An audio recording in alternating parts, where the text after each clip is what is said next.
कि अंगना में रेडियो दुअरप वीडियो, कि अंगना में रेडियो दुअरप वीडियो। अच्छा तब चुन बनवा मेरा जजे और बाबू के लिए कि हमरा बबुआ न सोहर गवा दे राजा जी, हमरा बबुआ न सोहर गवा दे राजा जी, बबुआ न सोहर गवा दे राजा जी, हमरा बबुआ न सोहर गवा दे राजा जी। ना मेरे रेडियो दुअरप वीडियो, ना मेरे रेडियो दुअरप वीडियो। छाता पर चुन बनवा दे राजा जी। एजा दादा दादी मम्मी पापा बड़ी मम्मी बुआ जी सब लोग बा, ये हमारे और कहीं ना कहीं मैं भी बुआ परम पूज्य बबुआ के दादाजी वहाँ की तरफ से याद है हमारे बुआ जी मनोज भैया को ढेर सारा आशीर्वाद, धनराशि सहित वस्त्र सहित भावपूर्ण सम्मान। मैं चाहूंगी थोड़ा बाबू को आप हमें दीजिएगा, थोड़ा रो रहे हैं लेकिन कोई बात नहीं। और ये दादाजी की तरफ से बहुत बहुत सारा प्यार सम्मान।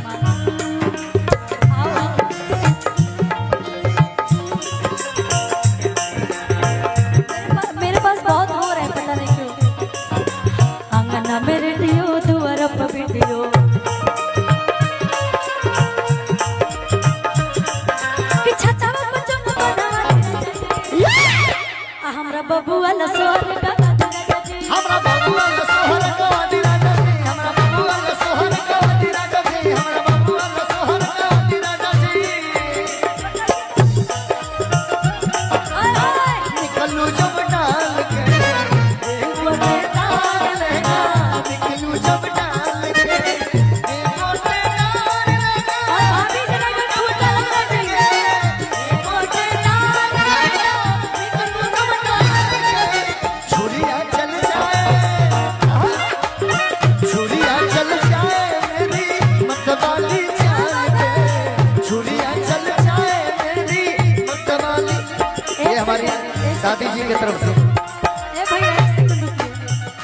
देखिए जिसके घर में ना जिस बच्चे के इतने अच्छे माता पिता हो, उस बच्चे का भविष्य कैसा होगा वो सभी लोग अंदाजा लगा सकते हैं। इतनी प्यारी भाभी भैया, और भैया बोल रहे हैं कि भाभी थोड़ा ठुमका लगाना भी चाहिए। भैया भाभी दादा दादी सबको, क्योंकि ये खुशी बार बार नहीं आती है घर में, और बहुत खुश नसीब होते हैं वो लोग जिसके घर में। लेकिन खुशी हम आज भाभी खाती कहाँ में कि ही जैसन सोचले रहनी, कि जैसन सोचले रहनी ऐसन भौजी मोर बाड़ी, सबसे बेजोर बाड़ी हो।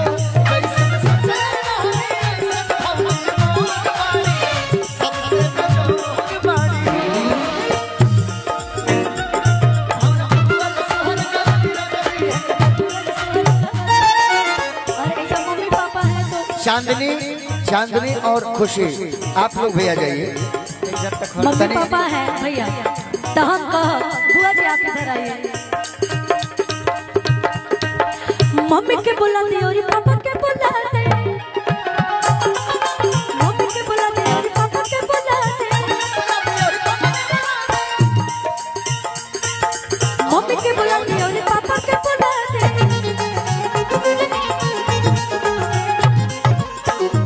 और सबसे ज्यादा नेक बुआ ही नहीं होंगी, तो बुआ नहीं डांस करेंगी तो फिर कोई फायदा नहीं है। मम्मी के बुलाती और पापा के बुलाती,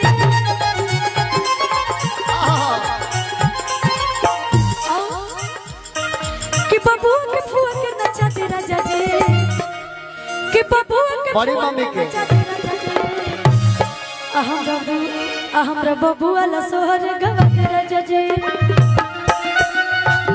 हमरा बबुआ ला सोहर गवा दे राजा जी।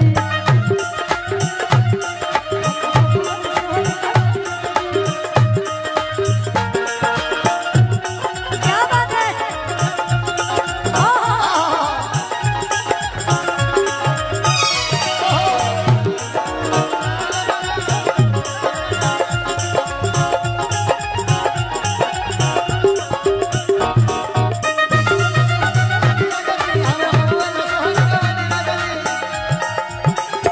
और बाबू के चाचा चाची भी है ना, चाचा चाची लोग भी तो होंगे। बड़ी मम्मी बड़ी पापा लोग है ना, बड़ी मम्मी वाह, माँ तो माँ ही होती है ना। मम्मी के बुलाते और पापा के बुलाते,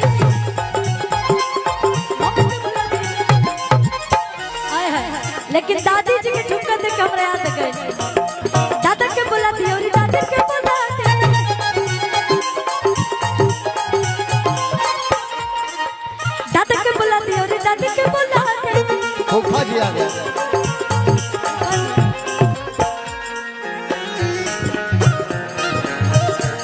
अधइल गोइल के नोट सब उड़ा दे राजा जी। आ जितना आज गड्डी धइल होई सब उड़ जाई। अधइल गोइल के नोट सब उड़ा दे राजा जी। दुगुल ला दुगुल ला तो हमारा बाबू वाला सोहर गवा दे राजा जी। हमारा बाबू वाला सोहर गवा दे राजा जी। हमारा बाबू वाला सोहर गवा दे राजा जी।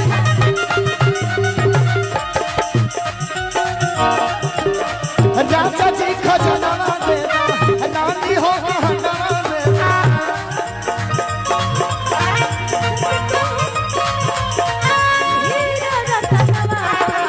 राजा जी खजनवा दे रानी हो कहनवा दे। इधर आइए। ए खुशी आई बबुआ का फूफा हो। अब फुआ यहीं पे है ना। फुआ तो यहीं है। ए राजा जी ए राजा जी ए फूफा जी ए फूफा जी तारे तारा हाँ जरूर